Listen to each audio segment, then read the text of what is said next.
Friends, कैसे हो आप सब लोग। तो आज हम बात करेंगे, अगर कोई हमें रेडियो एक्टिव जो रिएक्शंस दे रखी है तो उसमें हम अल्फा बीटा पार्टिकल्स कैसे निकालें। और ये क्वेश्चन बहुत पूछा जाता है आपसे, 1-2 नंबर में, 1 मार्क्स में ये क्वेश्चन पूछा जाता है और ऑब्जेक्टिव में तो हमेशा ही ये क्वेश्चन आना ही आना है। तो कैसे निकालें अल्फा बीटा पार्टिकल्स किसी भी रिएक्शन में। देखो बहुत इजी होता है। आपको क्या होता है, प्रोडक्ट रिएक्टेंट दे रखा होता है और प्रोडक्ट, उसमें आपसे अल्फा बीटा निकलवाए जाते हैं कि कितने अल्फा और कितने बीटा। होता क्या है कि यहाँ पे जो होता है एटॉमिक नंबर, यहाँ पे इन दोनों का चेंज होता है और यहाँ पे भी चेंज होता है, तो उस हिसाब से हमें निकालने। तो देखो किसी भी रिएक्शन में अल्फा पार्टिकल निकालने का सबसे अच्छा तरीका है कि आप उसका जो एटॉमिक मास है, ठीक है, उसको माइनस करके 4 से डिवाइड कर दो। जो भी आएगा आपका वो अल्फा पार्टिकल होगा। क्या होगा, अल्फा पार्टिकल होगा। आप एटॉमिक मास में से जो फर्स्ट वाला होगा उससे आपको सेकंड को घटा के 4 से डिवाइड कर देना है।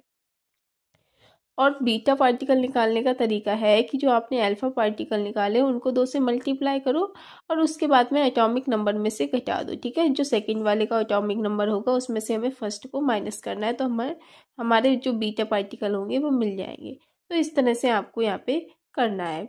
दूसरी चीज़ क्या है कि देखो अल्फा पार्टिकल में क्या होता है, 2 नंबर जो है अल्फा पार्टिकल जब निकलते हैं तो एटॉमिक मास वेट में 2 नंबर, एटॉमिक नंबर में 2 नंबर की कमी होती है और 2 इकाई की, और एटॉमिक वेट में जो होता है द्रव्यमान संख्या उसमें 4 इकाई की कमी होती है।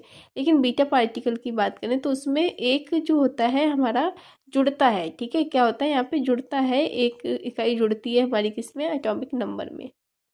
तो फॉर एग्जांपल जैसे ये रिएक्शन है हमारे पास, ठीक है, तो इसमें हमें अल्फा बीटा पार्टिकल्स निकालने हैं। तो अगर हम बात करें यहाँ पे तो देखो हमें ये रिएक्शन दे रखी है, ठीक है। रिएक्शन है 92U238 अल्फा बीटा पार्टिकल्स निकले हैं और हमें ये मिला है। अब इसमें हमें निकालने हैं कि कितने अल्फा कितने बीटा पार्टिकल्स हैं। तो अल्फा पार्टिकल के लिए हमें क्या करना है, हमें ये जो हमारा दे रखा है इसमें से इसको माइनस कर देना है, ठीक है। 238 माइनस 206 बटे करना है 4। तो अगर आप देखोगे तो यहाँ पे 32 डिवाइड बाई 4, 8 आ गए हमारे अल्फा पार्टिकल, ठीक है। कितने आ गए, 8। अब बीटा पार्टिकल की बात करें तो हमें 2 गुणा अल्फा पार्टिकल करना है और ये जो है इसमें से माइनस करना है 82 माइनस 92, तो 16 माइनस 10 यानी कि 6 आ गए हमारे बीटा पार्टिकल। तो इस तरह से ये निकाली जाती है। बहुत इजी होता है, आपको जो तरीका बताया वैसे निकालना।